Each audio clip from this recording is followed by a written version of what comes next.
Em 1972, nos Estados Unidos, aconteceu o escândalo que ficou conhecido como Watergate, que acabou com a renúncia do presidente Richard Nixon. Foi a primeira vez na história, que um presidente americano, em função de um escândalo de corrupção que o envolvia, acabou renunciando.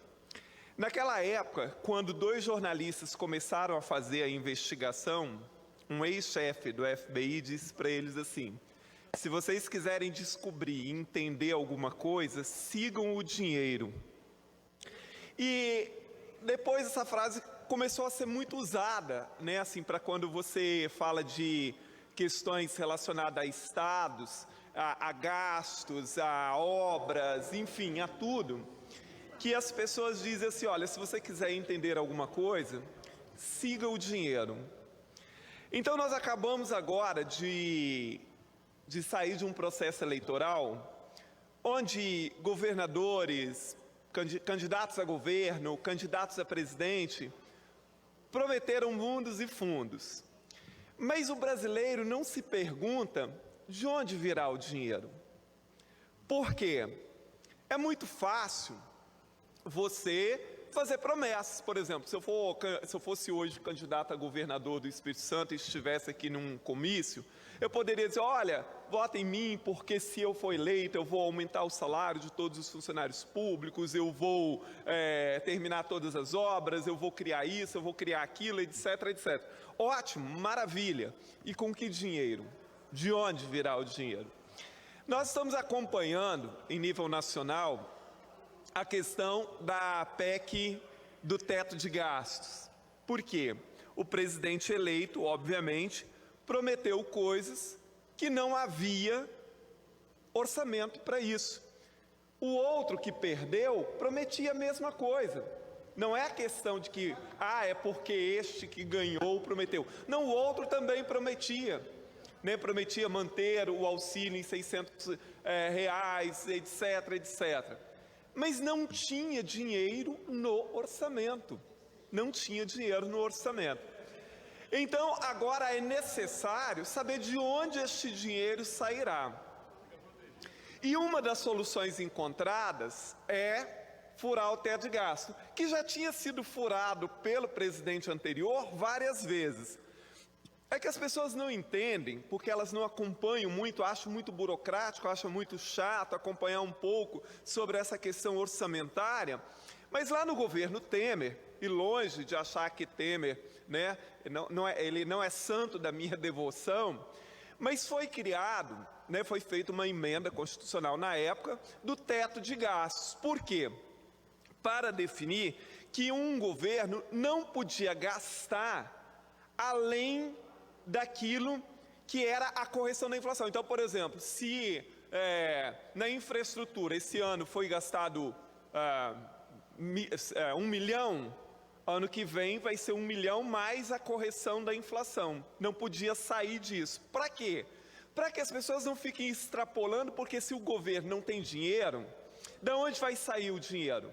O governo vai ter que fazer empréstimos, lançar títulos no mercado, que acaba se tornando em dívida pública, acaba aumentando o juro que o governo tem que pagar mensalmente, e por aí vai. Então, assim, a PEC do teto de gastos, que foi aprovada lá no governo de Temer, e que gerou muita polêmica, muita crítica no Brasil, mas ela tem razão. Talvez ela tenha sido draconiana demais em algumas questões, mas ela é necessária. Não seria necessária, é óbvio, se nós tivéssemos sempre administradores, gestores públicos com uma grande responsabilidade fiscal. Daí você não precisaria da PEC do teto de gasto, porque, obviamente, presidentes, governadores, prefeitos, etc., teriam responsabilidade suficiente para gastar só aquilo que tem. Porque, assim, quando você pensa no orçamento do Estado, no orçamento da União, no orçamento dos municípios, uma coisa é muito simples: dinheiro não nasce em árvore, dinheiro não é capim. Prefeitos e municípios e estados e a União não geram dinheiro, não geram lucro, não são produtivos. Então, assim, todo o dinheiro que a União tem, todo o dinheiro que o Estado tem, todo o dinheiro que o município tem, vem dos tributos, dos impostos, das arrecadações, daquilo que é a origem do dinheiro público. E os gastos e investimentos do governo devem ficar no limite daquilo que ele tem de dinheiro. Eu sempre digo, eu não sou um especialista em questões orçamentárias, mas assim, eu sempre digo que a gente poderia comparar um orçamento de um município, de um estado ou da União, com seu orçamento pessoal. Por exemplo, se você tem um salário de R$2.000 por mês, você tem que viver com R$2.000 por mês. Então assim, quanto você gasta de aluguel, quanto você gasta de investimento, de remédio, de comida, etc., é ali dentro daquilo que você tem que ficar. Você não pode gastar além daquilo que você ganha. Então imagine assim, não, mas eu ganho R$2.000 por mês, mas eu quero comprar uma geladeira nova. Cabe no seu orçamento? Cabe, você vai comprar, você vai comprar a prestação, vai dividir em 10 vezes. Mas tem dinheiro ali sobrando no seu orçamento para você pagar essa mensalidade? Se não tem, e você precisa da geladeira, ela é fundamental, só existe duas possibilidades. Ou você passa a ganhar mais dinheiro, ou você corta algum gasto que você tem de tal forma que sobre dinheiro. No município, no estado e na União é da mesma forma, não existe milagre. Então assim, e o governo, não, mas o governo tem uma margem de endividamento. O que é uma margem de endividamento para o governo? Ou seja, é mais ou menos como você, assim, se você tem lá o ganho de R$2.000, mas o banco te dá um cheque especial de R$500, aí você fala assim, olha, eu tenho uma margem de endividamento, que é gastar esses R$500, que você vai ter que pagar depois. Então, é mais ou menos isso que ocorre.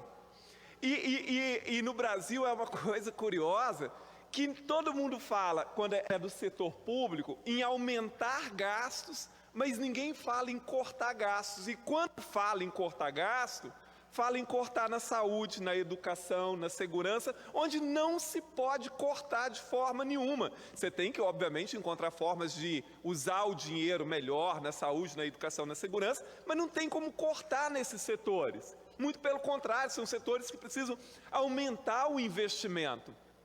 Mas ninguém fala em cortar supérfluo. Por exemplo, agora, vamos furar o teto de gastos, porque aí o governo tem margem de endividamento, porque assim, essa PEC é de 200 bilhões, se eu não me engano, é o que o governo está pleiteando. O que exatamente significa isso? Significa um aumento de endividamento de 200 bilhões. Não é uma questão que o governo está pedindo uma autorização para gastar um dinheiro que ele tem. Não, é uma autorização para gastar um dinheiro que o governo não tem. Essa que é a questão. Então, assim, e quais os projetos para a gente reduzir gastos? Não tem. Você não ouve ninguém falando sobre isso. Muito pelo contrário, porque o governo já anunciou que vai criar não sei mais quantos ministérios. Você cria mais um ministério, mais 2 ministérios, mais 3 ministérios. Eu não estou entrando na polêmica aqui, se tem ou não que criar, mas é aumento de gasto no momento em que não tem dinheiro para gastar. Essa é a questão, né?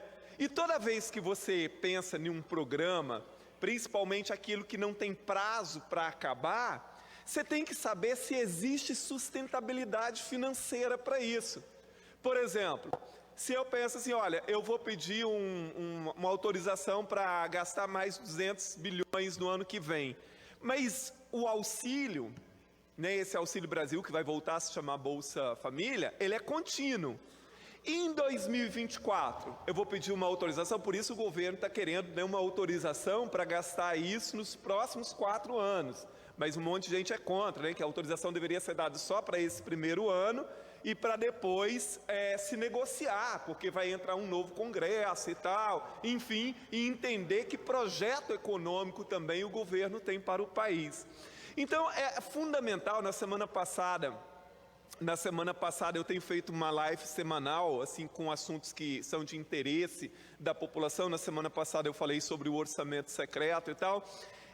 E aí, assim, o quanto a população não acompanha a questão orçamentária para entender, porque quando chegasse a eleição, a primeira coisa que um eleitor mais antenado deveria fazer aos seus candidatos, quando ele começa a prometer, é perguntar de onde vai vir o dinheiro.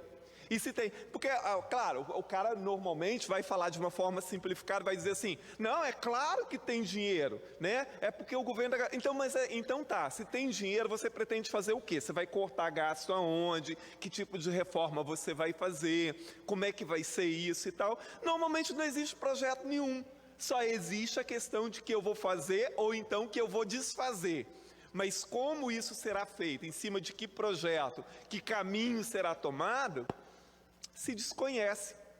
Então, assim, é fundamental, na semana passada causou uma polêmica muito grande, e há uma polêmica muito grande sempre entre liberais e progressistas no Brasil, quando se fala de equilíbrio fiscal, porque o presidente eleito disse que as questões sociais estão à frente da questão do equilíbrio fiscal ou algo nesse tipo, e causou uma polvorosa, aí muita gente criticou, porque o mercado e que não sei mais o quê.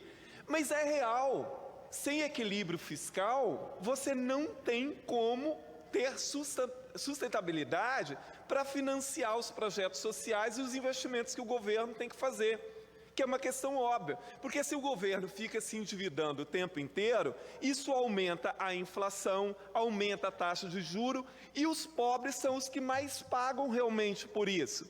Então, tudo bem, eu vou me endividar agora, sem ligar lá para a questão do equilíbrio fiscal, para que a gente possa distribuir R$600 para a população mais pobre. Tá, mas daqui a 5, 6 meses a inflação está a 12, 13, 14, 15%.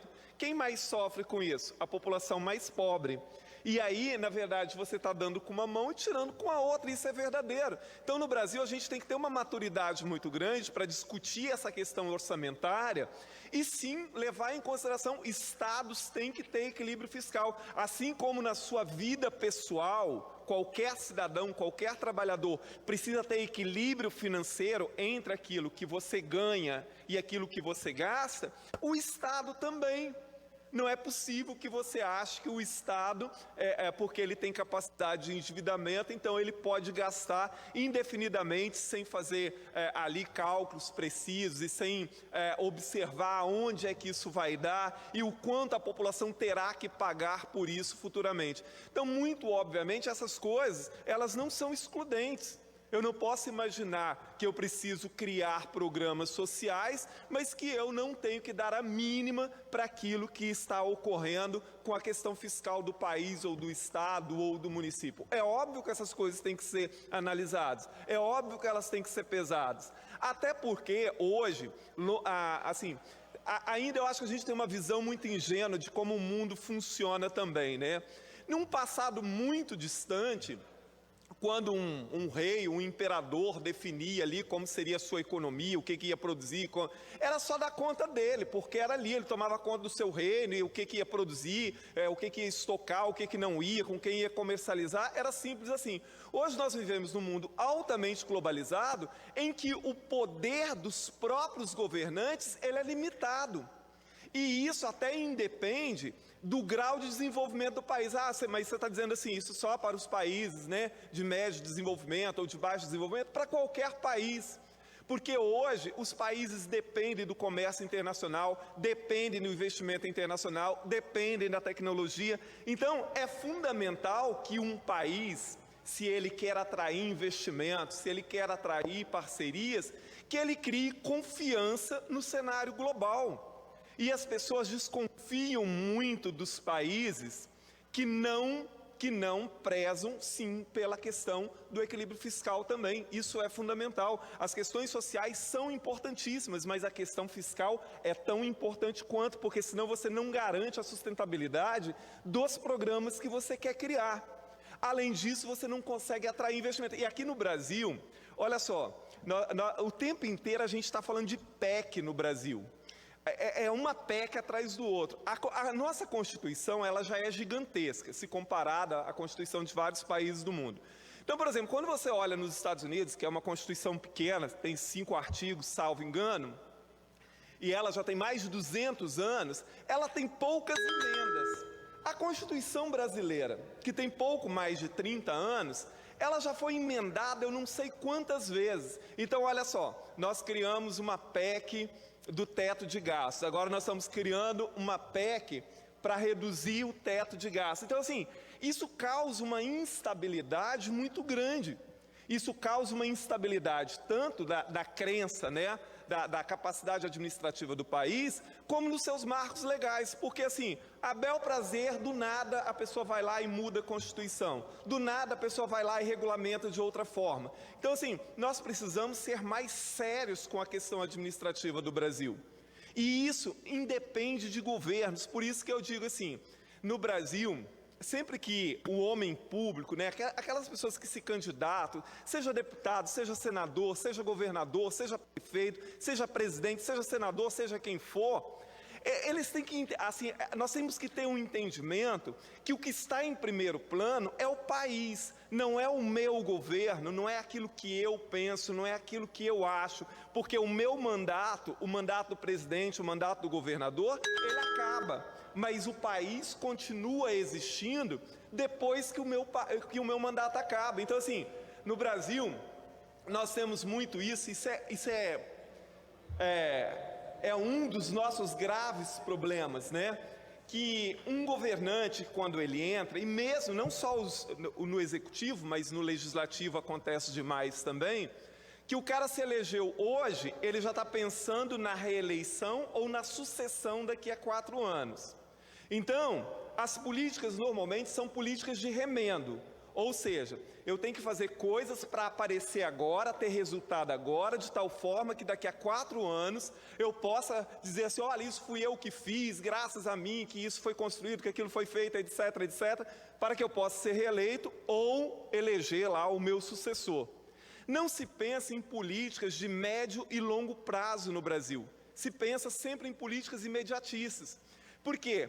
Porque o político médio brasileiro, sobretudo os políticos profissionais, ele não está interessado em discutir ou implantar políticas cujos resultados se verão daqui a 10, 15, 20 anos. Por quê? Porque ele pensa assim, olha, daqui a 15, 10, 20 anos eu nem vou estar mais aqui, então não me interessa isso. E todos nós, assim, eu acho que até o mais simplório do brasileiro é capaz de, com algum esforço, pensar no seguinte: nós temos graves problemas na educação, na saúde, na segurança, em vários setores no Brasil. Todos nós não, mas uma parte de nós sabe que a maioria desses problemas só serão resolvidos a médio e longo prazo. Eles não serão resolvidos por um governo, por 2 governos, serão resolvidos a médio e longo prazo. Para daqui a 15, 20 anos, por exemplo, se eu pegar a questão da educação hoje, e a gente seguir pelo menos o Plano Nacional de Educação ali, e começar a colocar tudo isso em prática, o resultado disso nós veremos daqui a 10, 15, 20 anos. Não vai ser visto daqui a 4 anos. Então, os políticos não se interessam por isso. Então, às vezes a pessoa fica muito mais atrás de calçar uma rua, não estou dizendo que isso não seja importante, né, de construir um posto de saúde, etc., que dá para fotografar e falar assim, fui eu que fiz e tal, do que discutir políticas seriamente que deem resultado e que tenha continuidade. De tal forma que se eu sou o governador do Espírito Santo hoje e eu termino o meu mandato, quem assume depois de mim continua de onde eu parei, até que a gente chegue a um lugar mais ou menos ideal. Em nível federal, a mesma coisa, nos municípios, a mesma coisa. Uma coisa que raramente existe no Brasil. Nós não temos continuidade. Aquilo que eu já falei em outras ocasiões aqui. Nós não temos política de Estado no Brasil e nós não temos também um projeto de país. A gente vê, por exemplo, essa questão, e que muitas vezes eu tenho falado sobre isso, a questão da política educacional brasileira. Nós temos o Plano Nacional de Educação, e depois dele foram construídos os planos estaduais e os planos municipais de educação, que têm validade de 10 anos. Portanto, em tese, são políticas de Estado e não política de governo, porque não podem ser cumpridos, obviamente, em 4 anos, uma vez que o período de cumprimento é de 10 anos. Só que não há continuidade. No caso, inclusive, desses planos, em muitos casos, nem houve começo, quanto mais continuidade, né? Então, assim, voltando lá ao começo do meu discurso, Dr. Hércules, assim como os americanos criaram essa frase lá na época do Watergate, lá no escândalo do Richard Nixon, Se a gente quiser entender muita coisa no Brasil, siga o dinheiro, para entender de onde vem o dinheiro do município, de onde vem o dinheiro do Estado, de onde vem o dinheiro da União e como esse dinheiro é gasto, né? E por que é que num país tão rico como o Brasil, uma das maiores economias do mundo, o tempo inteiro está se dizendo assim, mas não tem dinheiro para isso, não tem dinheiro para aquilo, não tem... Mas por que não tem dinheiro? Aonde esse dinheiro está indo que não temos dinheiro? Porque estados e municípios e a União estão sempre com suas contas desequilibradas, ou às vezes equilibra aqui, daqui a pouco está desequilibrado novamente. Tem explicação para tudo isso, não é ao acaso que essas coisas ocorrem. Mas é isso, nós vamos continuar falando sobre essas questões. Na minha live dessa semana, na quarta-feira, eu vou falar especificamente sobre a questão orçamentária e o teto de gastos. Eu tenho mais 9 minutos. Olha só, mas eu já estou terminando, doutor Eco, estou terminando. A gente gostaria de cumprimentar aqui a Escola Estadual de Ensino Fundamental e Médio Alzira Ramos, de Cariacica, que estão nos visitando aqui, os alunos hoje, são 29 alunos, com o professor Antônio Carlos, de Sociologia. Cadê o professor? Antônio Carlos e Marcos Mateus, de Filosofia. Cadê o professor Marcos? Sejam muito bem-vindos, é sempre um prazer receber vocês aqui na Assembleia Legislativa, que é chamada de Casa do Povo, mas o povo vem muito pouco aqui. Não que para acompanhar o que acontece aqui, o povo necessariamente tenha que vir aqui, mas seria muito bom que acompanhasse mais. As nossas sessões ocorrem às segundas, terças e quartas, e essas sessões são transmitidas pela TV Assembleia e também pelo Facebook, ou seja, qualquer pessoa pode acompanhar em qualquer lugar do Estado. E vocês que ainda são muito jovens, não sei, vocês devem ser alunos do primeiro ano? Primeiro? Joia, então, vocês estão começando a vida de vocês ainda agora, são muito jovens ainda, começando a entender, né, o sistema de poder, a política brasileira. Entendam mesmo e se interessem muito por isso, porque hoje no Brasil as pessoas têm dito o tempo inteiro assim, virou um clichê no Brasil, né? A política não presta, a política é nojenta, os políticos são todos iguais, isso virou um clichê, né? Essa generalização que é muito perigosa. A gente tem que colocar uma coisa na cabeça, você pode gostar ou não da política, não tem problema, mas ponha na sua cabeça, tudo que ocorre na sua vida de alguma forma é fruto de decisão política. Educação, saúde, segurança, emprego, meio ambiente, limpeza pública, saneamento básico, etc. Nada disso é ao acaso. Tudo isso alguém decide que seja dessa forma. E à medida em que a população vai acreditando nessa história de não querer se interessar pela política, não quer discutir política, não quer acompanhar política, ela vai delegando às pessoas que façam aquilo que bem entenderem, porque as pessoas estão se eximindo de participar. Na última eleição, nós vimos, né, cerca de 20% dos eleitores sequer foram votar. Para você ter uma noção, aqui no Espírito Santo, 20% dos eleitores não foram votar, significa que aproximadamente 600 mil eleitores não foram votar. Mais uns 9% que votaram em branco ou nulo, nós tivemos perto de 30% das pessoas que ou não foram votar ou não votaram em ninguém.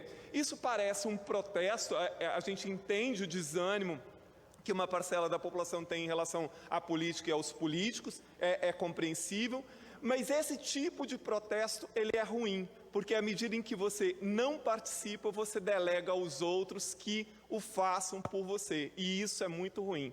Então vocês que são muito jovens, se interessem realmente por entender a política, por entender o sistema de poder, porque eu tenho certeza que um dia vocês estarão ocupando essas cadeiras aqui no nosso parlamento, as cadeiras lá da Câmara dos municípios onde vocês vivem, enfim, vocês é que tomarão as rédeas daqui a pouco, certo? Eu já estive 2 vezes na escola de vocês, conheço a Escola Alzira Ramos, porque eu visitei mais de 300 escolas da rede estadual de ensino e já estive por 2 vezes lá.